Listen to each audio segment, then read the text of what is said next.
अगर आप इस तरीके से बेसन के लड्डू बनाओगे तो गारंटी के साथ कह सकता हूँ कि आपके भी जो लड्डू है वो बिल्कुल हलवाई जैसे दानेदार बनेंगे।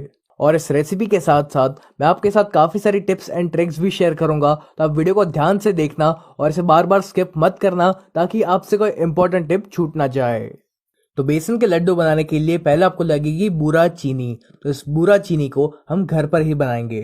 तो इस बूरा को बनाने के लिए पहले आपको एक पैन में या फिर एक कढ़ाई में लेनी है 2 कप चीनी। फिर हमें इसमें ऐड करना है तकरीबन 3/4 कप या फिर 1 कप जितना पानी। अब गैस की फ्लेम को हाई पे रखकर आपको इस चीनी को पूरी तरीके से पिघलने देना है। ये बूरा हम इसलिए बना रहे हैं ताकि हमारा भी जो लड्डू है वो बिल्कुल हलवाई जैसा दानेदार, टेस्टी और एकदम परफेक्ट बन सके। बूरा की जगह पर आप पीसी हुई चीनी का भी इस्तेमाल कर सकते हो, लेकिन उसका वो टेक्सचर और टेस्ट नहीं आएगा। तो मैं रेकमेंड करूंगा कि आप भी पीसी हुई चीनी की जगह पर ये बूरा चीनी का इस्तेमाल करें।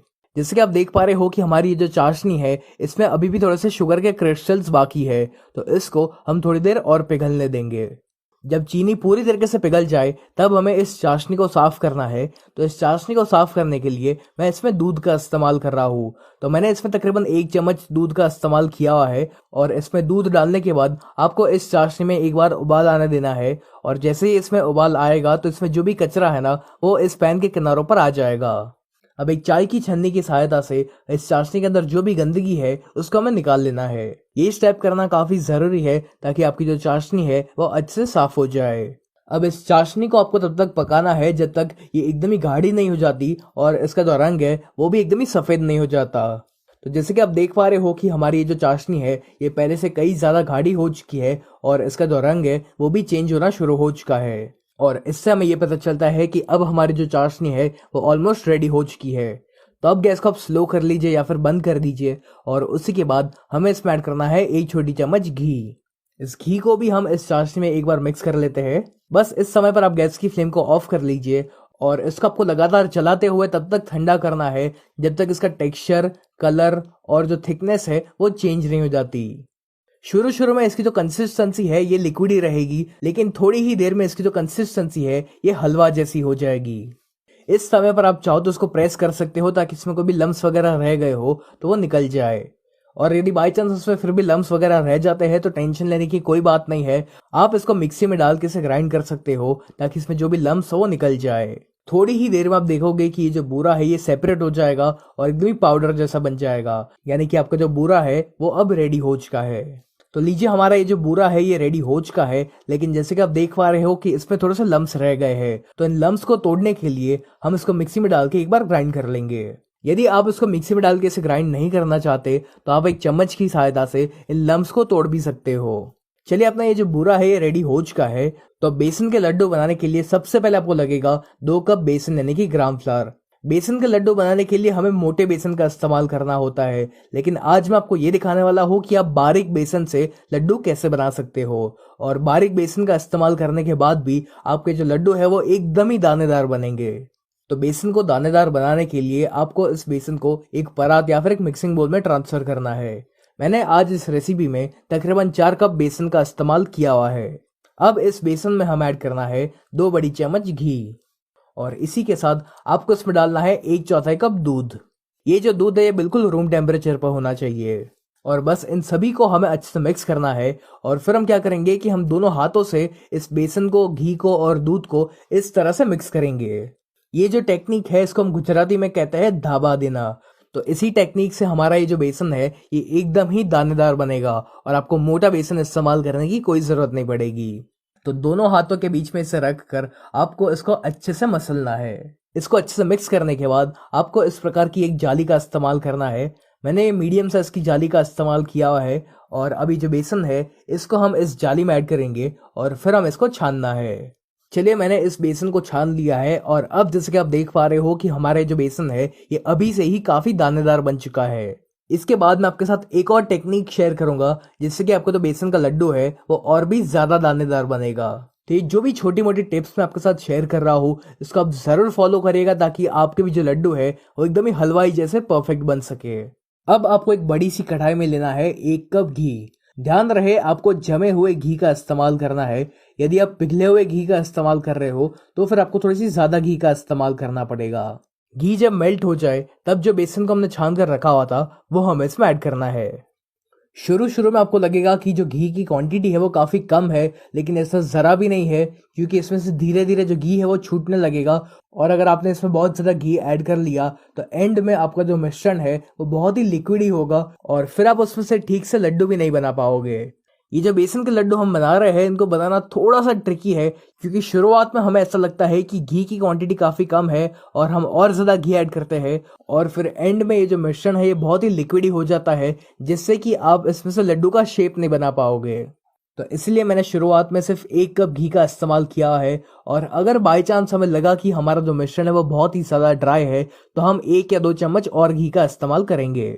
अब आती है बेसन के लड्डू बनाने की सबसे इम्पोर्टेंट चीज़, और वो ये है कि आपको इस बेसन को अच्छे से भूनना है। बेसन को आपको तब तक भूनना है जब तक इसका जो कलर है वो हल्का सा चेंज नहीं हो जाता और इसमें से एक बढ़िया सी खुशबू नहीं आने लगती। इस बेसन को हमें स्लो फ्लेम पर ही भूनना है। यदि आप इसको हाई फ्लेम पर भूनने जाओगे तो आपको 2 प्रॉब्लम्स हो सकती है।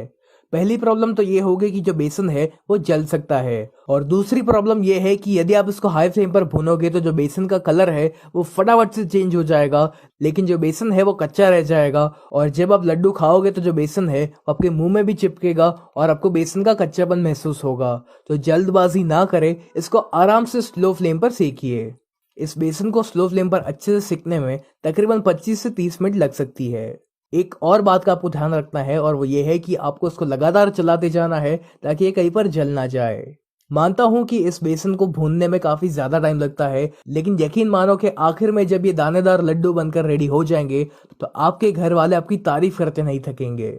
आज तो हम ये बेसन के लड्डू बना रहे हैं, लेकिन आपको और कौन से लड्डू की रेसिपीज देखनी है ये आप मुझे कमेंट करके जरूर बताएं, ताकि मैं आपके साथ वो सारी रेसिपीज जल्द से जल्द शेयर कर सकूं। इसको 15 या 20 मिनट भूनने के बाद भी अगर आपको लगता है कि ये अभी भी काफी ड्राई है तो आप इसमें 1 चम्मच घी और डाल सकते हो, और इस समय पर आप चाहो तो इसमें कोई भी फूड कलर डाल सकते हो। मैं इस लड्डू को नेचुरल ही रखना चाहता हूँ, तो इसलिए मैं इसमें कोई भी फूड कलर का इस्तेमाल नहीं कर रहा। तकरीबन 20 या 25 मिनट हो चुकी है और अभी जो बेसन का रंग है ये भी हल्का सा चेंज होना शुरू हो चुका है। तो अब इसको मैं और 5 मिनट के लिए सेक रहा हूँ। अब इस बेसन के लड्डू को और भी ज्यादा दानेदार बनाने के लिए हम क्या करेंगे कि हम इसमें थोड़ा सा पानी छिड़केंगे। पानी छिड़कने से क्या होगा कि ये जो बेसन है ये थोड़ा सा फूल जाएगा, और इसी से आपका जो बेसन का लड्डू है वो और ज्यादा दानेदार बनेगा। तो अगर आप भी मेरी तरह बारीक वाले बेसन का इस्तेमाल कर रहे हो तो आप ये स्टेप जरूर करना।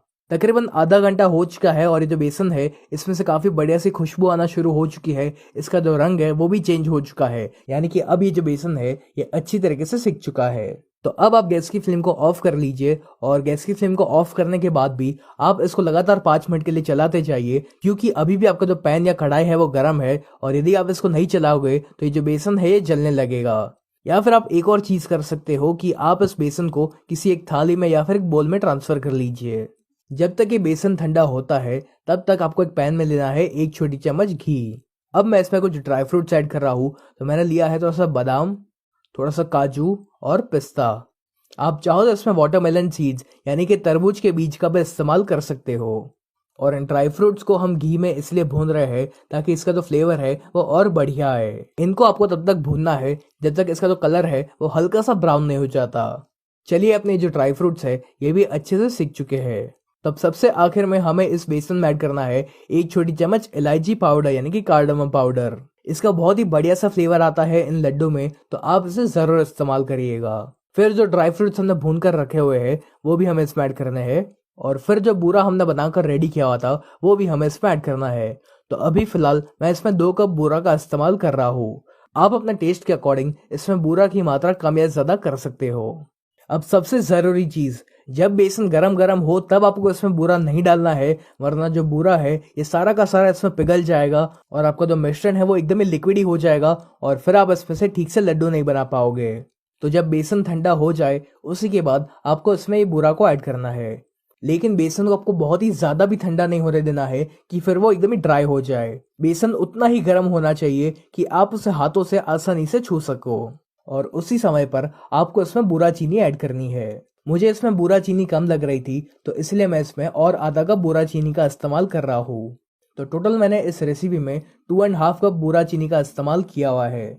अब बस हमें इन सभी को एक बार मिक्स करना है, और जब ये एक बार मिक्स हो जाए तब हम इसमें से लड्डू बनाएंगे।